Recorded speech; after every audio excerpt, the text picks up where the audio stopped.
Piers Morgan is editor-at-large for DailyMail.com. We're happy to have him tonight. So, Piers, why is the media, and they are unmistakably, promoting Mike Bloomberg? One reason, Tucker, they want to get rid of Donald Trump, and they don't actually care how many of their liberal values, which most of the media hold and which the Democrats purport to hold, get trampled in the process. You know, there's one thing about Michael Bloomberg, aside from all the ridiculous hypocrisies that you've just been through, and there are many more, but there's one that really sticks in my gullet, and it's this. He owns and runs one of the biggest news organizations in the world, Bloomberg News. Until now, pretty respected, you know, pretty impartial and respected as a news organization. And Bloomberg has ordered all 2,700 journalists that work for him that they are not allowed to investigate him while he's running for president.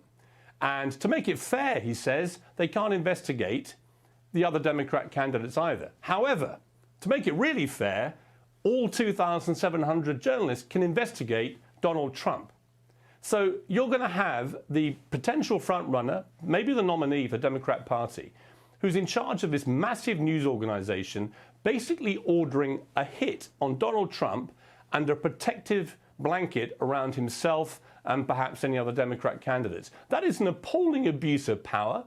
It is degrading to every journalist that works at Bloomberg News. I cannot believe there's not more of a furore about this amongst mainstream media until I remember that mainstream media is so pathologically opposed to Donald Trump and so desperate to get rid of him that they're prepared to tolerate effectively the gagging of Bloomberg News in a way that even Vladimir Putin probably wouldn't try. So here you have a guy. Well, that's exactly right. May I ask, though, why has no one resigned?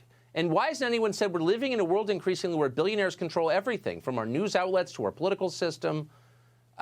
That's not a concern to liberals? I'm not a liberal. I'm very concerned about that. Right. I find it absolutely shocking. I'm a lot more liberal than you are, Tucker, and I find it absolutely shocking. I cannot understand why any self-respecting Bloomberg News journalist has not already walked out the door. They have been ordered that they cannot investigate their own guy. And by the way, the reason why it's so important is many of those Bloomberg News reporters, they may be in possession of material information which could have a material effect on whether Michael Bloomberg should be president of the United States. And we may never hear about this because they've all been ordered not to investigate him, so they can't report anything that isn't just out there already. But if they get something bad on Donald Trump, that's going to go up all over Bloomberg News. And, you know, it plays into this whole thing around Bloomberg, to me, of this charade that somehow he's even a Democrat. This is a Republican guy. He was a Republican mayor. He's somebody who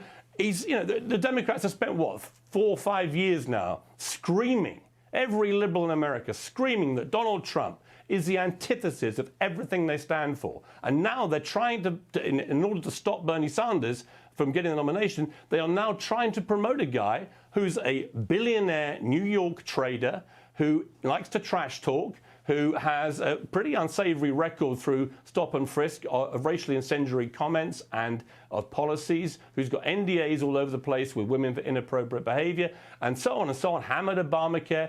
All the things which the liberals have been using as sticks to beat Donald Trump, Bloomberg has with bells on, and yet they're now all rallying round to make him potentially their nominee.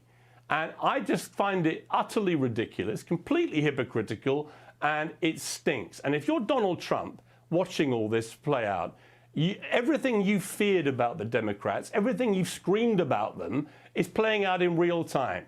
It's a total fraud, and the victims are the American people. Well, exactly. It's a corporate takeover of the country. So nicely put. Piers Morgan, it's great to see you tonight. Thank you very much for that.